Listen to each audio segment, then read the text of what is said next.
Leo nitakwambia njia moja rahisi ya kuielewa mechi yoyote ya mpira wa miguu kimbinu, yani tactical. Kama ni mara yako ya kwanza kuwa kwenye channel hii, hapo chini ya video yako kuna neno limeandikwa subscribe. Naomba ubofye hilo neno ili uwe wa kwanza kupokea notification kila ninapoweka video mpya ya mafunzo ya uchambuzi. Lakini pia ni vyema ukashare kwa watu wako wa nguvu ambao unatamani wajifunze zaidi kuhusiana na soka. Jina langu ni Joel Kwej. Twende darasani sasa.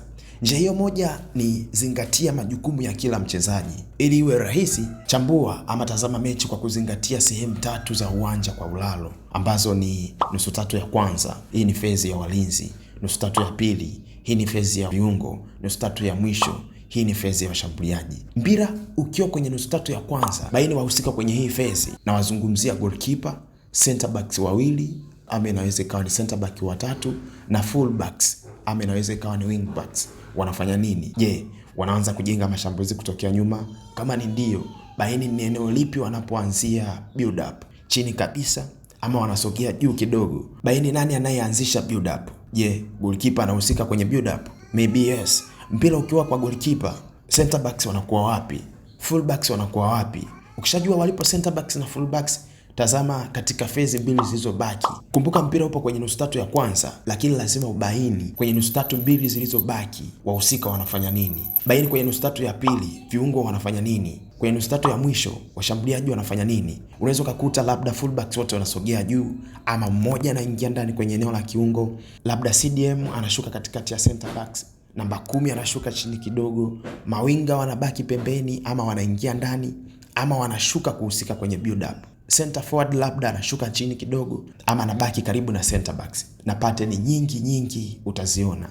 Vivyo hivyo mpira ukiwa kwenye nusu tatu ya pili, baini viungo wanafanya nini, kisha husianisha na fezi mbili zilizobaki. Mpira upo kwenye nusu tatu ya pili, lakini wahusika kwenye fezi ya kwanza wanafanya nini? Center backs wapo wapi?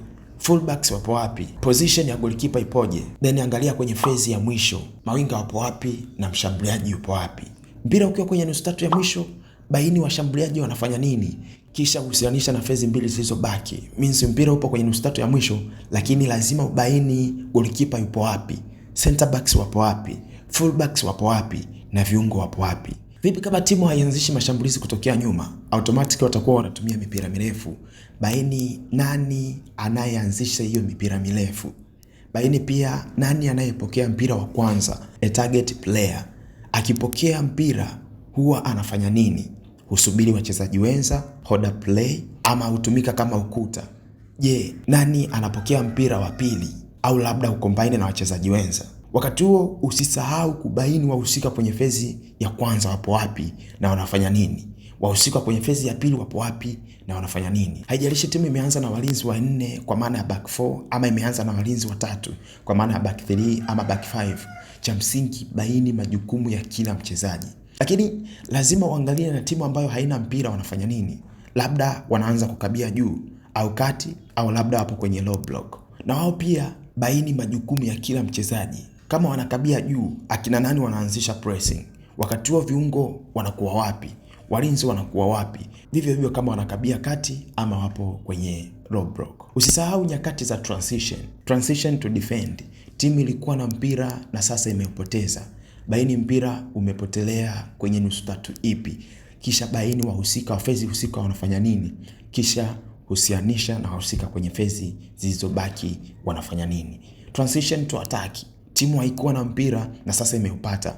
Kwanza baini wameupata kwenye nusu tatu ipi, wahusika wa nusu tatu husika wanafanya nini, na je, wahusika kwenye nusu tatu zilizobaki wanafanya nini. Kwa kwanza unaweza ukaanza na timu moja tu, unaitazama kwa undani wakiwa na mpira, bila mpira, wakati walikuwa na mpira wakaupoteza, na wakati hawakuwa na mpira wakaupata, huwa wanafanya nini. Majibu ya maswali unayoyapata kutokana na majukumu ya kila mchezaji. Huo ndio mpango wa kimbinu wa timu husika ama kocha husika. Ukianza kutamani kujua majukumu ya kila mchezaji, ndio hapo umeanza safari ya kuelewa mchezo wa soka kimbinu, yani tactical. Uliza swali hapo chini kwenye comment. Nikukumbushe tu, darasa ndio kwanza linaanza. Subscribe na share kwa watu wako wa nguvu unaotamani wautandaze na kuutazama mpira kitaalamu. Mimi naitwa Joel Kwej. #nielewe soka.